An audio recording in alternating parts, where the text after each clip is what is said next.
하나님의 말씀을 봉독하는 시간입니다. 오늘 민수기 11장 4절부터 7절까지의 말씀입니다. 우리 자리에서 일어나서 하나님의 말씀을 받도록 하겠습니다. 민수기 11장 4절부터 7절까지의 말씀을 성경을 찾아서 보도록 하겠습니다. 제가 하나님의 말씀을 받도록 봉독하도록 하겠습니다. 민수기 11장 4절부터 7절까지의 말씀입니다. 그들 중에 섞여 사는 다른 인종들이 탐욕을 품음에 이스라엘 자손도 다시 울며 이르되 누가 우리에게 고기를 주어 먹게 하랴. 우리가 애굽에 있을 때에는 값없이 생선과 오이와 참외와 부추와 파와 마늘들을 먹은 것이 생각나거늘 이제는 우리의 기력을 다하여 이 만나 외에는 보이는 것이 아무것도 없도다 하니 만나는 가시와 같고 모양은 진주와 같은 것이니라. 아멘. 자리에 앉으시기 바랍니다. 저는 여러분을 바라봅니다. 오늘도 저를 통해서 하나님이 말씀하시는 말씀을 들으시고 은혜 가운데 있으시기를 바랍니다. 아멘. 오늘은 변화에 대해서 이렇게 한번 나누고자 합니다. 변화라는 주제를 가지고 이렇게 함께 나누게 되는데요. 변화를 추구하는 사람들은 우리는 이렇게 말하죠. 진보적인 사람이다 라고 말을 합니다. 그렇죠? 그런데 변하지 않고 그냥 이대로 전통을 지키면서 살아가자라고 말하는 사람들을 우리는 보수다라고 합니다. 그래서 보수적이다, 진보적이다 이렇게 말을 합니다. 세상에서는 늘 변하는 것이 많이 있죠. 그 변하는 것에서 항상 싸우는 것이 진보와 보수의 싸움입니다. 이건 뭐 교회도 마찬가지고요, 가정에서도 마찬가지입니다. 가정에서 흔히 예를 들면 제가 어렸을 때 저희 아버지를 한번 이렇게 생각해 봤습니다. 저희 아버지 이렇게 생각해 보니까 저희 아버지가 참 개방적이신 분이셨습니다. 얼마나 개방적이셨냐면 제가 빵점을 맞아도 별로 관심이 없으셨어요. 네 인생 네가 사는 거지 뭐, 항상 이렇게 말씀하셨죠. 아주 자유로웠습니다. 아주 자유롭게 내 맘대로 막 살았어요. 내 맘대로 행동도 하고 내 맘대로 놀기도 하고 공부할 때 공부 안 하고 그렇게 열심히 살았습니다. 열심히 살았는데 한 가지 절대 허용되지 않는 게 있었습니다. 통금 시간 안에 꼭 들어와야 되고 외박은 절대 안 되는 거죠. 무조건 잠은 집에서 와서 자야 됩니다. 조금 나이가 들어서 생각해보면 아버지랑 대화를 해보면 아버지는 항상 이런 말씀 하셨어요. 나는 다른 사람이랑 틀리게 상당히 개방적인 사람이다 라고 늘 말씀하셨어요. 근데 상당히 보수적이에요. 내가 생각하는 아버지는, 내가 느끼는 아버지는 너무나 보수적인 거예요. 다른 사람에 비교할 수도 없을 만큼 보수적이에요. 근데 늘 그분은 말씀하십니다. 나는 다른 사람이랑 틀려서 상당히 개방적이야 라고 말씀하세요. 왜 저렇게 말씀하시지? 라고 봤더니 저희 아버지는 그랬습니다. 그때 당시에는 삐삐와 핸드폰의 세대였어요. 삐삐에서 핸드폰으로 넘어가는 시대였는데 모토로라라는 핸드폰이 그때는 있었죠. 그 핸드폰이 하나에 200만 원 정도 했습니다. 홍콩 영화 같은 데 보면 이런 냉장고 같은 거 이렇게 들고 나오잖아요. 이렇게. 그거 다음에 이제 폴더폰이 나왔는데 그 폴더폰이 한 200만 원, 300만 원, 뭐 100만 원 이렇게 했었는데 그것을 우리 형을 사주더라고요. 저는 지풀도 없이 우리 형을 이렇게 사주더라고요. 그러면서 또 말씀하셨어요. 나는 상당히 개방적인 사람이야 라고 말씀하셨어요. 이분이 도대체 내가 봤을 때 상당히 보수적인데 뭐가 개방적인 거지? 라고 생각을 했는데 당신은 변화에 맞추어서 모든 것을 다 한다는 겁니다. 삐삐가 새로운 게 나오면 구닥다리는 버려버리고 새로운 걸로 얼른 사서 자녀들에게 주고, 물론 저는 아니었어요. 저희 형이 다 누렸죠. 나쁜 놈. 나는 지풀도 없고. 우리 아버지는 장자의 개념을 잘 알으셨는지.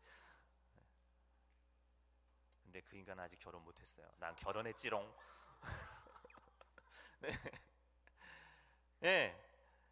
늘 그러시는 거예요. TV가 나오면 TV에 새로운 것, 차가 나오면 차 새로운 차, 모든 것들을 그렇게 변화에 맞춰서 사시는 겁니다. 사면서 늘 나는 항상 진보적이고 항상 늘 다른 사람들보다 개방적이다 라고 말을 합니다. 우리의 부모님은 어떠십니까? 여러분의 부모님은 어떠세요? 여러분의 부모님도 여러분에게 그런 말씀 하시지 않으세요? 나는 다른 사람에 비해서 상당히 개방적이다. 그런데 이거는 절대 하지 마라. 또는 아예 보수를 드러내시는 분도 있죠. 그런 분들도 있습니다. 또는 개방적이기는 하지만 자기만의 보수가 너무나 강해서 그 틀을 절대 깨지 못하는 그런 분들도 있습니다. 그래서 그 틀 안에서 움직여야 돼요. 저도 그래요. 저도 우리 아이들한테 지금 생각해보면 그렇습니다. 참 우습지만 아이들한테 그럽니다. 나는 상당히 개방적이다. 우리 아이들한테 말하죠. 근데 우리 아이들은 저를 느낄 때 우리 아버지는 답답하고 고리타분하고 무슨 말도 들어가지 않는 그런 분이야 라고 이렇게 생각을 합니다. 교회도 마찬가지인 것 같아요. 교회는 항상 보면 개방적인 것 같습니다. 모든 문이 열려져 있어서 누구라도 교회에 들어올 수 있죠. 상당히 개방적이죠. 그래서 교회는요, 또 좋은 시설이 있으면, 좋은 TV가 있으면, 좋은 마이크가 있으면, 좋은 음향기기가 있으면 무엇인가 고장나면 새로운 걸로 갖다 놓죠. 빔 프로젝트도 새롭게 갖다 놓고 모든 것을 새롭게 합니다. 악기도 기존에 있던 것보다 더 좋은 게 나오면 그것에 눈이 돌아가서 그걸 사고 싶고 그것을 비치해 놓고 싶고 이렇게 막 하죠. 그래서 상당히 개방적인 것 같아요. 상당히 개방적인 것 같지만 그 겉모습, 보이는 것은 개방적인 것 같지만 그 내면은 절대 개방적이지 않죠. 진보적이지 않습니다. 아주 보수적입니다. 보수적이라는 것은 무엇입니까? 예전부터 그대로 내려온 것을 그대로 따른다는 거예요. 2000년 전에 예수 그리스도가 지금까지 변함이 없다라는 것을 따르는 거예요. 그런데 우리가 보여지는 모든 것들은, 시설의 모든 것들은 진보적인 것을 택해서 모든 것을 선택하고 설치하게 됩니다. 그런데 그 속에 내부에 있는 모든 것, 그 중에서 예수 그리스도라는 진리는 절대 변함이 없죠. 문제는 이런 사상이 변하지 않는데 우리의 삶은 진보를 자꾸 택한다는 거예요. 교회도 마찬가지라는 거죠. 교회도 2000년 전에 예수 그리스도를 계속 외치지만 교회에 보이는 모든 시설물들은 자꾸 현대적으로 바꾸고 현대적으로 인테리어를 하고 현대적으로 마이크를 세팅하고 계속 바꾸어 나간다는 거예요. 여기서 사람들이 헷갈려합니다. 교회는 진보적인 것 같으면서도 보수적이고 모든 사람을 허용하는 것 같으면서도 허용하지 않아요. 그렇죠? 모든 사람을 받아줄 것 같으면서도 믿음이 있는 사람과 없는 사람을 분명히 나눕니다. 상당히 보수적이죠. 어떤 규칙에서 정확하게 벗어나려고 하지 않아요. 예수 그리스도의 진리는 그렇게 외치는데 눈에 보여지는 현대의 것을 취한다는 거죠. 그러면서 설교 단상에서는 늘 외치죠. 세상 것에 눈을 돌리지 마라. 예수 그리스도만 선택해라. 그런데 교회에서 쓰는 모든 물건은 세상에서 좋은 걸 씁니다. 심지어는 목사인 저도 아이패드를 써요. 저도 아이폰을 좋아해요. 그런데 세상의 것에 눈을 돌리지 말라고 하면서 예수 그리스도를 선택하라고 합니다. 상당히 헷갈리죠? 아닌가요? 헷갈리잖아요. 안 헷갈린다고 하지 마세요. 반응을 보여주세요. 헷갈린다고.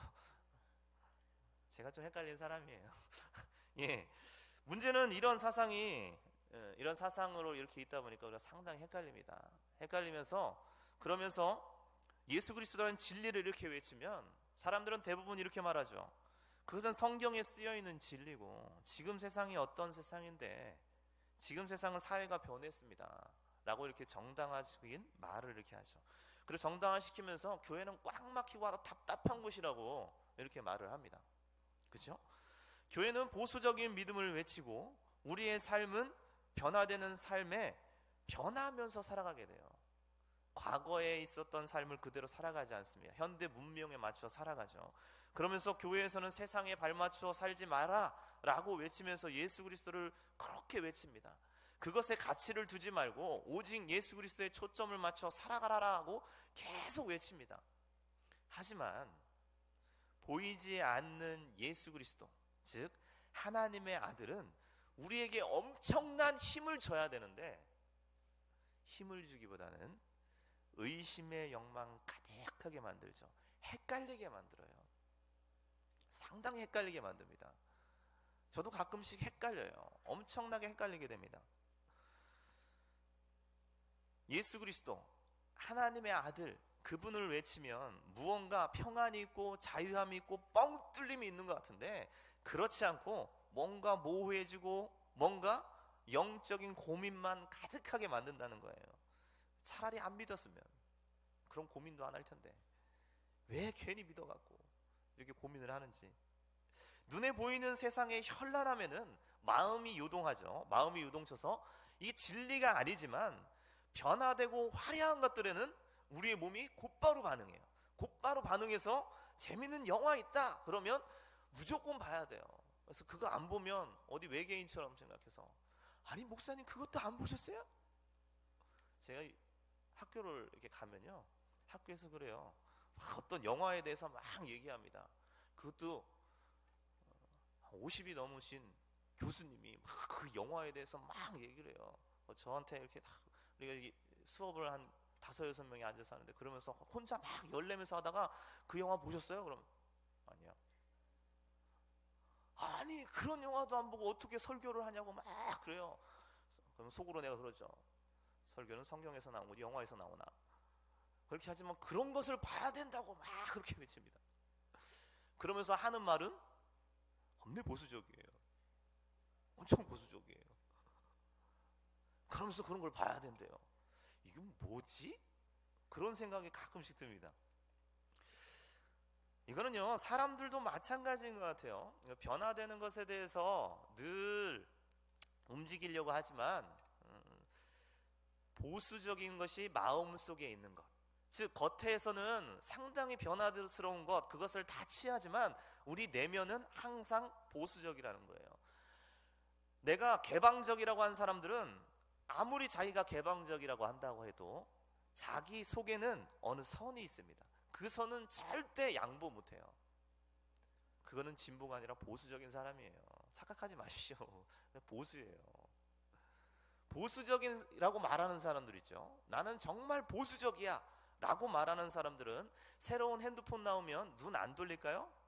눈 돌려요. 그건 보수적이 아닙니다. 자, 헷갈리죠? 대답 안 해도 돼요. 예, 사람들도 마찬가지예요. 개인의 삶도 마찬가지입니다. 좀 더 좋은 것을 취하지만 자기 나름대로의 신념과 규칙이 있습니다. 겉모습은 변화되는 것 같지만 속은 절대 변하지 않습니다. 겉모습은 세상의 물정에 맞춰서, 세상의 유행에 맞춰서 세상의 모든 전자제품과 세상의 모든 새로 나오는 자동차에 눈이 가게 돼 있고, 새로 나온 좋은 인테리어에 눈을 가게 돼 있고, 그리고 좋은 집에 눈에 가게 돼 있어요. 아무리 영적인 사람도 그것에 눈에 가게 돼 있습니다. 저도 목사이지만 좋은 것 좋아요. 좋은 핸드폰, 좋은 컴퓨터, 좋은 차, 좋은 집 저도 좋아해요. 좋아하지 않는 사람 없습니다. 그런데 그것보다는 내 속에 그런 걸 다 개방적으로 생각하지만 내 속에 어떤 선이 딱 있다는 거죠. 어떤 선이 있어서 그건 절대 변하지 않습니다. 우리가 지금 계속 복음에 대해서 듣는데, 복음을 올바로 그런데 받으면 어떻게 변화가 되냐면, 내 겉모습이 변하는 게 아니라 진정한 변화는 내 속에 이렇게 보수로 가득 차 있는 내 속에 있는 선이 있는 그 선이 완전히 무너져서 내 마음이 중심이 변화되는 걸 말합니다. 이것이 복음에 대해 노출되었을 때 반응입니다. 결국 잘못된 변화는 중심은 변하지 않고 겉모습만 변하는 거예요. 우리의 중심은 절대 변하지 않고 겉모습만. 그 새로운 차가 나오면 새로운 차를 사고, 새로운 핸드폰이 있으면 새로운 핸드폰을 사고 싶고, 영화가 나오면 영화를 보고 싶고, 모든 것을 누리려고 합니다. 하지만 내 속에 있는 이 속에 있는 집념, 이 속에 있는 신념, 규칙은 절대 변하지 않아요. 그것을 누리긴 하지만 절대 변하진 않는다고요. 복음이 변화가 된, 복음이 중심에 들어오면 그 진보를 깨뚫고 들어가서 그 속에 예수 그리스도가 안차게 되면 내 속에 예수 그리스도가 진보가 되어서 다른 어떤 것도 그것에 뚫고 들어오지 못하는 것이 바로 복음의 위력이에요. 근데 만약에 여길 뚫고 들어가지 못했다, 그러면 그거는 어쩌면 변화됐다, 반응했다라고 말할 수는 없습니다. 이것을 아주 잘 보여주는 본문이 오늘 본문입니다. 출애굽 사건을 통해서 볼 수 있는데요, 이스라엘 백성이 원했던 변화는 무엇일까요?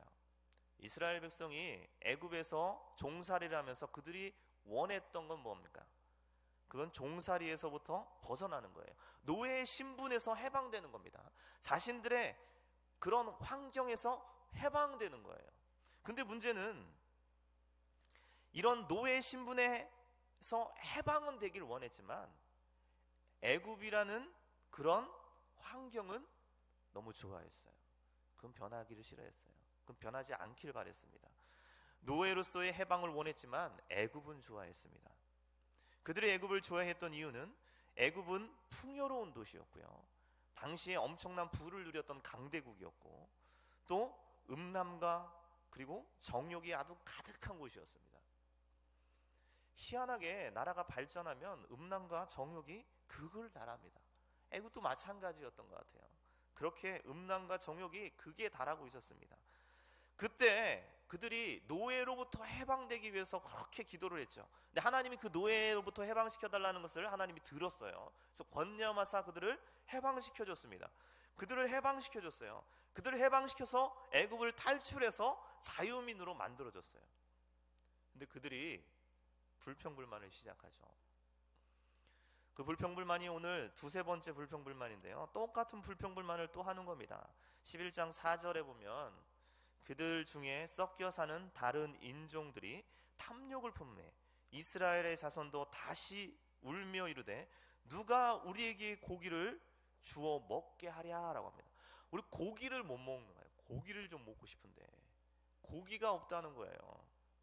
우리가 애굽에 있었을 때는, 우리가 애굽에 살 때는 값없이, 값을 치르지 않았대요. 공짜로 그들에게 생선과 오이와 참외와 부추와 파와 마늘들을 먹을 것을 생각하거늘, 그 먹었던 것을 생각한다는 겁니다. 아무 돈 없이 이것을 먹었다는 거예요. 여기 말고 출애굽기에는 이렇게 나옵니다. 우리가 애굽에 살았을 때는 고깃가마 옆에서 고기를 먹으면서 살았다는 거예요. 단지 내가 노예였다는 게 너무 싫었다는 거예요. 그래서 그 노예로부터 해방시켜 달라는 겁니다. 그런데 노예로부터 해방시켜 주기를 원했지만 그 환경은 너무나 좋아했다는 거예요. 6절을 보니까 그래서 이렇게 나옵니다. 이제는 우리의 기력이 다하여 이 만나 외에는 보이는 것이 아무것도 없도다 하니라고 말합니다. 이들이 만나만 먹는다는 거예요. 애굽에서 탈출해서 나왔는데 사막에서 살다 보니까 먹을 게 없어요. 먹을 게 없어서 하나님께 기도했더니 하나님께서 만나를 내려주셨습니다. 만나가 우리는 잘 뭔지 모릅니다. 근데 쉽게 생각해서 그냥 비유로 말씀드릴게요. 우리가 이런 노예 생활하다가 노예에서 해방되기를 원해서 우리가 노예에서 해방됐다고 생각해 보세요. 그래서 하나님이 이끌어줘서 우리가 자유민이 됐습니다. 근데 먹을 게 없어요. 먹을 게 없어서 하나님께 기도했더니 하나님이 그래, 내가 너희를 불쌍히 여겨서 내일 아침부터는 하루에 배불릴 수 먹을 수 있는 뻥튀기를 매일마다 내려주겠다, 그런 거예요. 아침마다 그래서 나가서 하루 먹을 뻥튀기를 이만큼 가져와서 그것만 40년 동안 먹는 거예요. 여러분 어떠세요? 싫죠? 하나님 공짜로 준다는데 왜 싫죠? 그러면서 이들이 그런 겁니다. 이 뻥튀기만 먹다 보니까, 이 망나만 먹다 보니까 우리에게 기력이 없다라고 하는 거예요. 힘이 없다는 거예요. 처음에는 좋았는데 힘이 없다는 겁니다. 그럴 수 있겠죠. 하지만 이 본문을 자세히 해석해 보면 그렇습니다. 4절에 나오는 말씀 중에서 그들 중에 섞여 사는 다른 인종들이 탐욕을 품매라고 되어 있죠. 이 탐욕을 헬라어로 이렇게 보면 이 탐욕이 뭐냐면 음란 그리고 정욕으로 해석이 됩니다. 음란과 정욕을 품매라고 되어 있어요. 음란과 정욕을 마음속에 품었다는 거예요.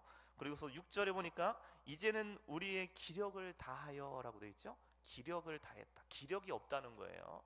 이 기력이 우리가 일상생활에 행동하는 그런 기력일 수도 있습니다. 적나라하게 다시 이것을 해석하면 정욕이라고 개역 한글에는 표기되어 있습니다.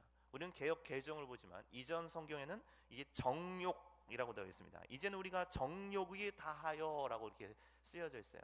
이것을 무엇이라고 말하냐면, 어떻게 말하냐면, 우리가 만나만 먹다 보니까 성관계할 기력도 없다라는 말이에요. 우리가 만나만 먹다 보니까 음행을 품어서 뭔가 남녀와의 관계, 성관계할 힘도 없다.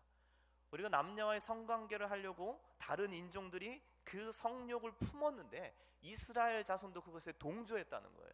그리고서 우리가 애굽에 살았을 때는 고기도 먹고 이것도 먹고 이것도 먹고 해서 기력이 남아 돌아서, 노예 생활하면서도 기력이 남아 돌아서 성욕이 불탔는데 이제는 그럴 기력도 없다라고 말하는 거예요. 한마디로 이들은 애굽에 있을 때 비록 노예였지만 거기서 고기도 먹고 먹도 먹으면서 기력이 왕성해서 광야에서 만나라는 뻥튀기 같은 거 먹고 사느니 차라리 거기서 노예로 살면서 배 터지게 먹고 거기서 죽는 게 더 나을 뻔했다라고 출애굽기에는 말하고 있습니다. 결국 그들은 고기를 달라고 하는 것이 아니라 정욕이 약해져서 음란을 품고 싶은데 힘이 없는 거예요. 그래서 음란을 품고 싶어서 고기를 달라는 거죠. 이스라엘 백성은 노예의 해방을 외쳤지만 애굽은 좋았어요. 애굽은 좋았다고요. 애굽이라는 그 나라, 현란하고 찬란하고 모든 것이 꾸며져 있는 그 나라는 너무나 좋았어요. 이스라엘 백성의 이런 마음은 또 한 군데 나타나는데요. 그것은 가데스 바니아라는 곳입니다. 이들이 홍해 바다를 건너서 이제 하나님의 산 호렙산에서 하나님을 만나고 가나안 땅으로 들어가기 위해서 가데스 바니아에서 가나안을 정탐하러 정탐꾼을 이렇게 보내죠. 정탐꾼을 보냈는데 그들이 정탐하고 돌아와서 부정적인 보고를 하죠. 10명이 부정적인 보고를 하니까 이스라엘 백성들이 거기에 동요해서, 야, 하나님이 우리를 구원한 게 아니라 하나님의 이 사막에서, 이 가나안 땅에서 우리를 죽이려고 한다. 다시 애굽으로 돌아가자. 차라리 거기서 배불리 먹으면서 거기서 배불리 먹으면서 살다가 차라리 노예로 맞아 죽는 게 더 낫다. 이 굶어 죽고 그리고 여기서 다른 이방인에게 맞아 죽느니 차라리 애굽으로 돌아가자라고 합니다. 그들이 애굽을 싫어한 건가요? 애굽을 싫어하지 않았어요. 애굽은 좋아했습니다. 단지 노예 생활이 싫었던 겁니다. 해방시켜 달라고 해놓고 다시 돌아가자가 하는 백성, 뭔 말하는 겁니까? 이스라엘 백성은 현재 애굽을 떠나 있지만 마음은 애굽에 있는 거예요. 마음만은 애굽에 있는 겁니다. 우리도 마찬가지죠. 분명히 마찬가지입니다. 여러분, 우리가 이 세상에서 힘들게 사는 이 세상의 굴레에서 벗어나고 싶어요. 그렇죠? 벗어나고 싶지 않은 사람 한 사람도 없을 겁니다. 다 벗어나고 싶어요. 이 세상의 삶이 얼마나 힘든지, 왜 이렇게 힘든지, 돈을 벌고 벌어도 왜 그렇게 자꾸 벌고 싶고, 왜 돈을 벌고 벌어도 왜 그렇게 배고픈지, 아무리 뭐를 사도 만족감이 없고 왜 그렇게 또 사고 싶은지, 밥을 먹으면서도 왜 저쪽 집이 더 맛있어 이러고 말하고 다니는지. 리더들이요, 토요일날 저희 집에 와서 맛있는 걸 해먹어요. 늘 맛있는 거예요. 신기한 걸 막 해먹어요. 와, 맛있다. 근데 건대 가면, 어디 가면 뭐가 있어. 그거 되게 맛있어. 야, 맛있다. 그리고 어디 가면 또 뭐가 맛있어. 이거나 먹어. 신기합니다. 참 신기해요. 그게 우리라는 거예요. 그게 인간이라는 겁니다. 아무리 이 세상의 굴레에서 벗어나고 싶다고 그렇게 말하지만 세상이 너무 좋은 거래요. 이 세상의 굴레에 벗어나라 라고 또 선포되고, 그 선포되면 세상의 굴레에서 벗어나야 우리가 하나님께 가까이 갈 수 있다라고 말하지만 세상의 문화, 세상의 음행, 정욕, 욕심, 화려함 싫어하는 사람 있나요?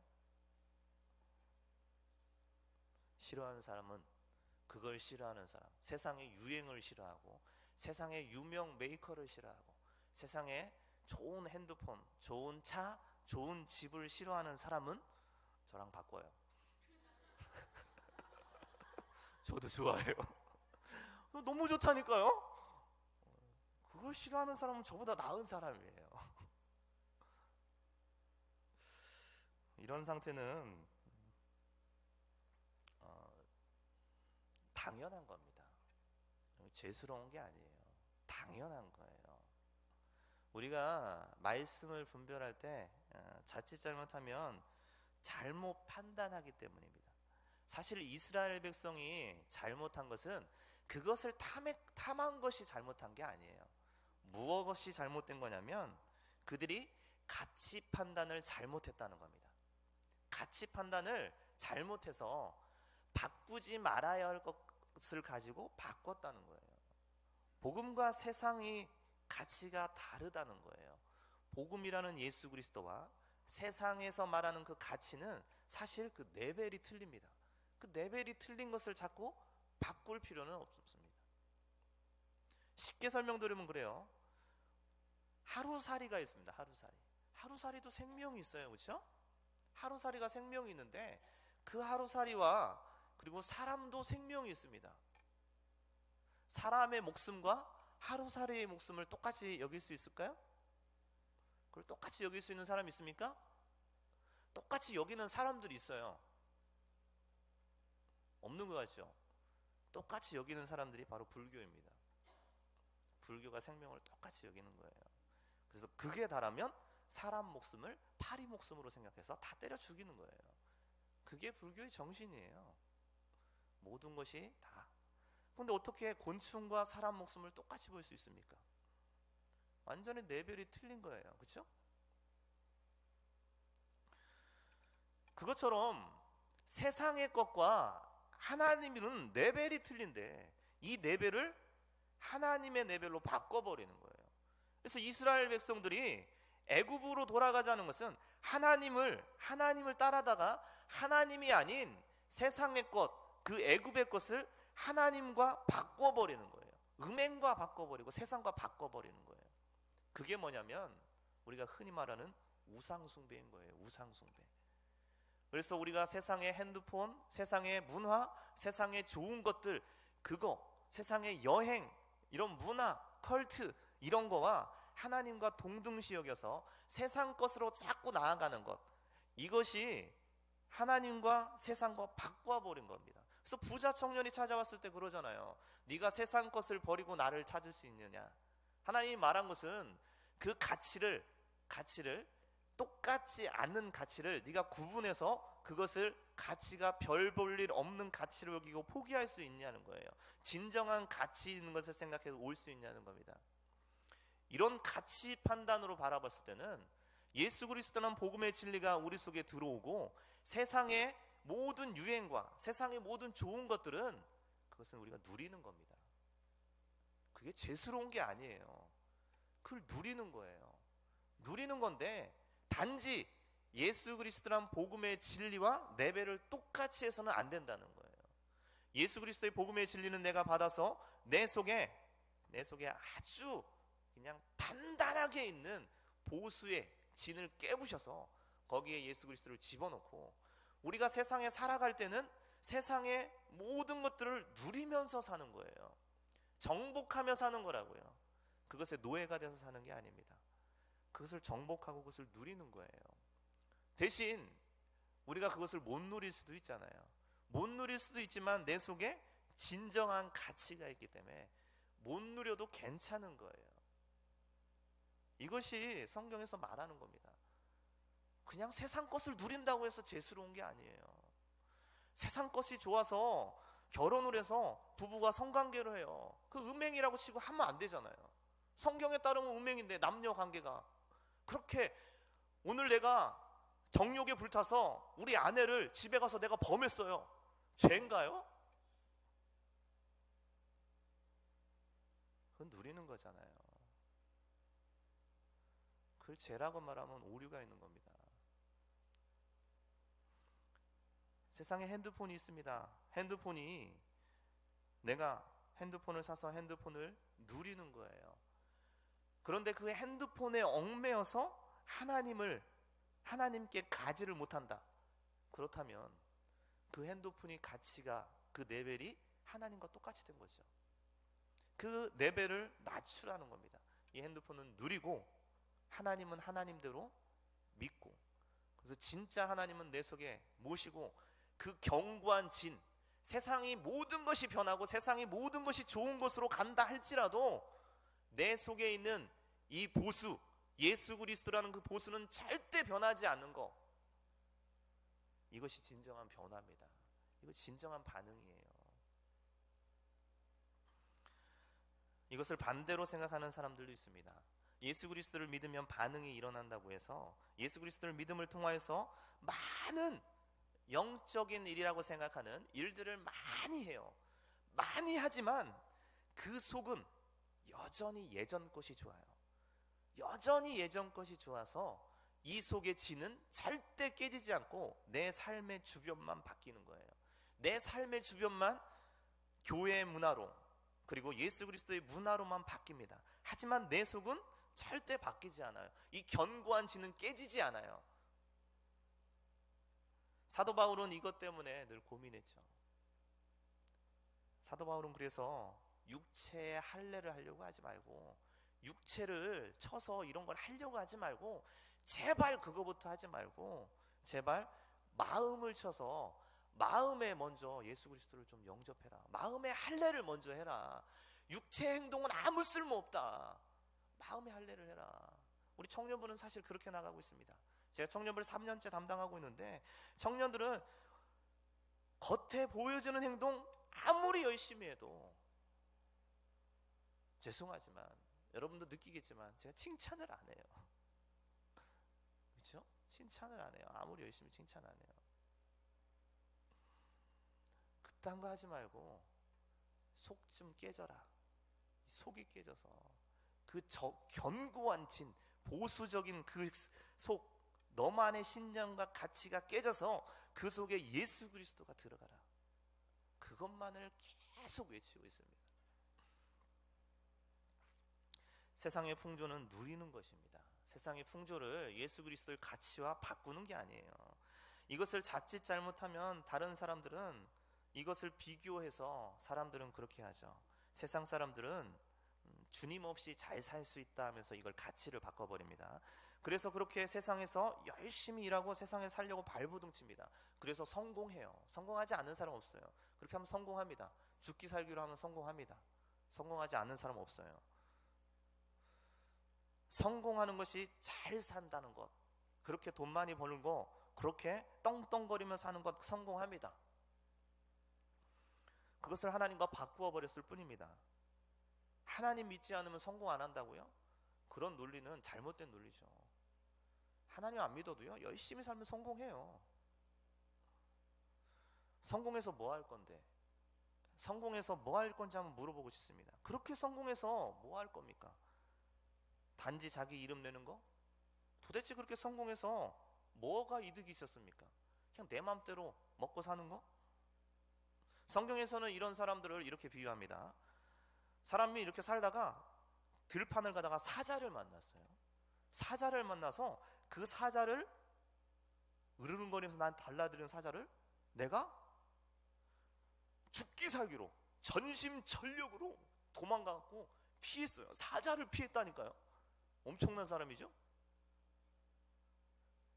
막 달려가서 저기 언덕을 확 죽기 살기로 뛰었습니다.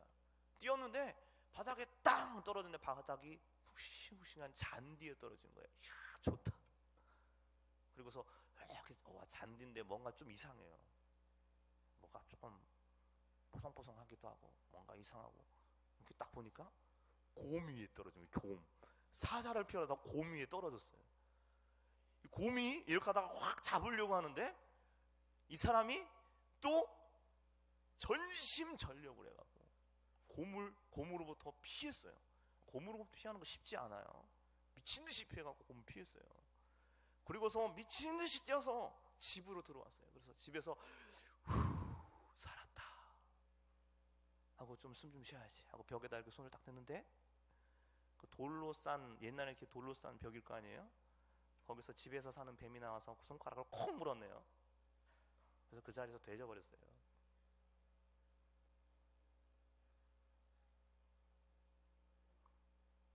성경에서는 이렇게 말하고 있습니다. 저는 이것을 보면서 어떻게 해석을 해야 되지? 이렇게 생각을 했는데요. 저는 이렇게 했습니다. 이런 사람은 사업에는 성공했지만 인생은 실패했다. 세상에서는 성공했지만 인생은 실패했다. 세상에서 열심히 죽기 살기로 살았지만, 그래서 살은 것 같지만 사실은 인생을 실패한 거다. 기독교나 그리고 성경은 우리에게 외칩니다. 성공을 외치는 게 아니라 인생의 실패자가 되지 말라고 외치는 거예요. 인생의 실패자가 되지 마십시오. 진보라는 이름으로, 즉 세상이 변한다는 그런 것을 가지고 진리로 바꾸면 성공은 할 수 있습니다. 하지만 인생은 분명히 실패합니다. 진리라는 것, 그것을 지키고 세상의 것을 누리시기 바라요. 세상의 것을 매진하는 게 아니라 진리를 찾고 그 진리에서 세상을 누리고 세상을 정복하기 바랍니다. 진리와 세상 것과 바꾸어서, 아니 진리와 세상 것을 비교하지 마세요. 비교 대상이 될 수가 없습니다. 그건 미련한 짓이에요. 그런 미련한 짓을 하지 말라고 성경에는 계속해서 우리에게 말하고 있습니다. 그리고 내 속에 예수 그리스도를 받아들이시기 바라요. 내 속에 견고한 진을 깨서 내 속 진보라는 그것이 아니라 내 속에 보수가 있는데, 그 보수 속에 예수 그리스도를 집어넣는 순간 나의 일생에서 예수 그리스도는 절대 변하지 않습니다. 내 세상에 살면서 변화되는 세상 속에서 모든 걸 누리면서 예수 그리스도라는 이 진리는 절대 변하지 않기 때문에 그때 우리에게 오는 것이 참 평안입니다. 그때 우리에게 오는 것이 참 기쁨이에요. 복음처럼 행동하는 것으로 끝내지 말고 내 속에 변화하는 복음에 반응하여서 그렇게 인생에 성공하는 사람이 되기를 축원합니다. 아무리 믿음적인 행동을 해도 나를 변화시키지 못하는 믿음, 그것은 믿음이 아닙니다. 내 내면을 변화시키지 못하는 믿음은 믿음이라고 말하지 마십시오. 나를 변화시키지 못하는 믿음은 믿음이 아닙니다. 그것에 반응해서 움직일지라도 내 내면을 변화시키지 못하는 믿음은 믿음이 아닙니다. 예수 그리스도는 진리가 여러분의 가슴에 박혀서 복음이 여러분의 내면에 완전히 바꾸어서 그런 역사를 바라고 있습니다. 세상에 썩어질 것들, 그런 것들에 주님을 바꾸기를 원하지 않으세요. 그것과 똑같이 주님을 취급받기를 원하지 않으세요. 내 속에 예수 그리스도를 받아들이고 절대 변하지 않는 그것이 보수가 되어서 외면적으로 내가 세상에 살아갈 때는 세상에 속해서 세상의 모든 것을 마음껏 누리시기 바랍니다.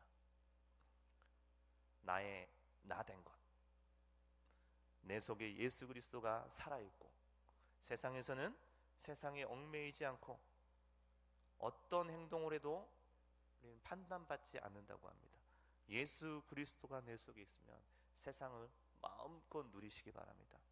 그렇게 누리셔서 진짜 하나님과 세상의 것을 바꾸지 않고 온전히 주님과 함께하고 온전히 그 가운데서 인생이 성공하는, 세상에서 성공하는 게 아니라 인생에서 성공하는 저와 여러분이 되기를 간절히 소망합니다.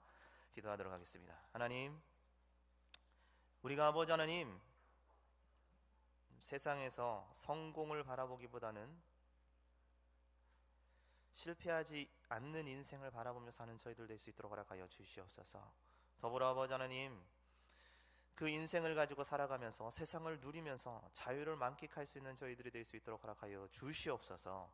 주님 아버지 하나님, 우리가 무엇과도 주님과 동일시하고 무엇과도 주님과 바꾸지 않는 저희들 될 수 있게 하시고 온전히 주님을 사랑하고 온전히 주님을 온 마음과 정성과 전심과 모든 것을 다 드려서 주님을 우리 속에 들여올 수 있도록 우리가 노력할 수 있게 하시고 그것이 아버지 하나님 이루어질 수 있도록 우리 한 사람 한 사람 늘 깨어질 수 있도록 허락하여 주시옵소서. 아버지 하나님께서 오늘도 자유함을 누릴 수 있도록 허락해 주심을 믿으며 거룩하신 예수 그리스도의 이름으로 기도드리옵나이다.